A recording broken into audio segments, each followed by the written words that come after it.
we've never had such a large group of freshmen win a national championship in the age of parity. I mean, back maybe in the mid-'80s, we had some large collections, but in this era, for a group of kids coming right out of high school to compete very well at a collegiate level, this was their class. And so, and obviously we were nicked up along the way. The Hawk lost an ACL, so she won't graduate this year, and obviously losing Nikki this year, Nikki Washington. But this group is unique in that respect. They came in as freshmen, 7 of them were on the field, and they won, and now they also won another one in the interim and then exit champions again. I think that is unique, and I think it's a remarkable achievement, especially now with the number of quality teams that are out there, and Stanford being an exceptional team. How much harder is it now to win a title than it was 15, 20 years ago? Well, it's longer. In the old days, I think you'd play a game and then you'd be in the Final Four, or I guess the College Cup. And now there's 6 games to win it. So back in the old days, I think it was just 3. 1 to get to the semis, and then 2 games in that event. So 6 games makes it a lot tougher. And then the quality of the average team in the tournament now is phenomenal. We lost to a team this season that was a very good team that didn't even make the NCAA tournament in the University of Miami. We lost to a team that bowed out early, Virginia Tech. So when the caliber of the teams are so strong across the board like that, it is a lot harder. Talk about the first half. What do you think you're able to do to dominate so much, control the ball? Obviously, we have a unique style, and we try to bring that to bear against every team we play. And so our philosophy isn't horribly profound. It's just basically a work ethic. Our team doesn't put up with any divas. If you're going to be on the field for the Tar Heels, you're going to put your hard hat on and you're going to go to work. You're going to sprint to close down people. You're going to make it difficult for the other team to play any kind of game. And Stanford is obviously a remarkable team. You can look at their record coming in and surmise that, with talent in every single position, and talent also, extraordinary talent coming off the bench. But we've tried to design a system that's difficult to play against. And that system is predicated on work ethic and high pressure. And I think it's hard for other teams to replicate that in practice. So oftentimes, even when a quality team plays us for the first time, it's a bit of a shock. Are you concerned with, in the first half, having had chances to be up by 2 or 3 goals, that maybe you're letting them hang around a little bit too much? Yeah, obviously we don't like that, but if you look at our record this year, we've won so many 1-0 games. We've relied on an absolutely extraordinary defense. 2 seniors in the back line of 3, and Whitney Engen and Christy Evelyn, a senior in goal, and Ashlyn Harris, a junior at left back.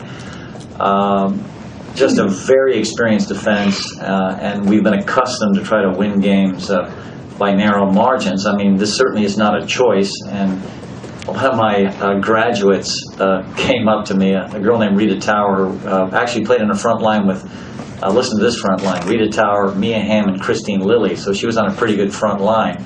And she said after the game, "Anson, do you guys work on corner kicks?" I said, "Rita, give me a break, and we work on all this stuff, you know." So here the alumni, aren't even satisfied that we've won the championship. They're a little disappointed that our corner kick, I think we had maybe 11, and couldn't get anything to go in. And so the alumni are tough to deal with. Their standards are pretty high. Whitney and Christy, can you talk about, and Anson mentioned it, obviously the defense has been incredible this year. Talk about how tough of a test was Stanford, obviously with Press and O'Hara. Also, both of y'all were in contact with O'Hara. What was going on trying to keep the Stanford offense at bay?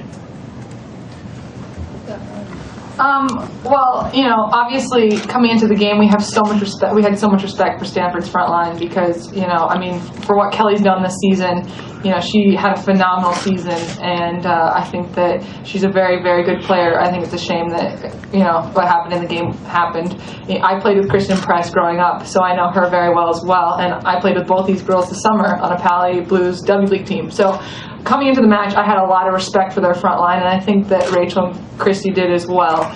But I think we also knew that in order for the system as a whole to work for us, we have to trust in the system, and that's drawing a high line, and we don't change our system for anybody. And I think that we had that respect in the back of our mind, but at the same time, we know that pretty much in order to make everything function and to play the game that we want to play, we have to trust in our line, and we have to play the system that we've played all year. And I think that we held a great line today, and I think that Ash came out big for us from behind us and led us, and I think overall we played really well as a back line today.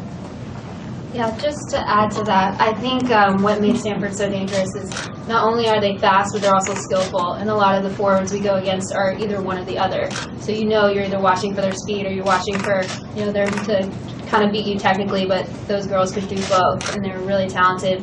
But I do think we stuck to our system, and the forwards helped us so much. Jess, Casey, because when they put so much pressure on them, they're not getting those easy services to just kind of pick us apart, only having 3 in the back.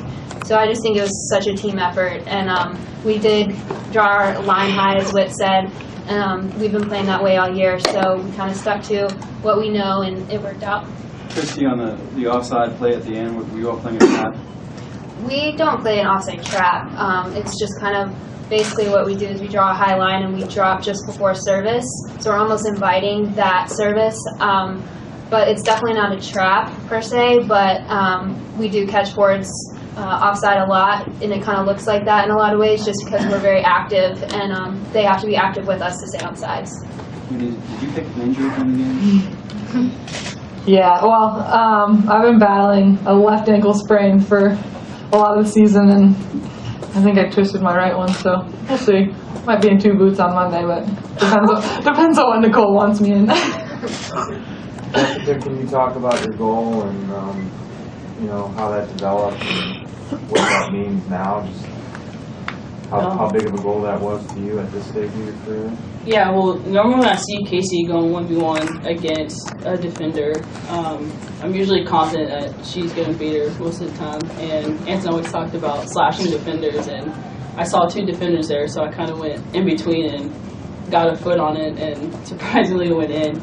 And it was obviously really exhilarating, and my heart was kind of going kind of fast, and it was great.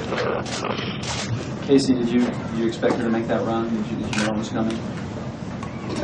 Yeah, I saw her running. I knew she was going to get there. She's really fast. Casey, talk about your success in the championship. UNC, while you've been here, have scored 5 goals. You've been a part of 4 of them. Just what is it? It's always a team effort, obviously, and like I said, I say this all the time. I'm always somehow in the right place at the right time with a lot of the goals, and all the credit seriously goes to everyone else on the team. We've worked so hard all year, and our defense has carried us, and just to be able to have Jess get that goal is just amazing for our whole team.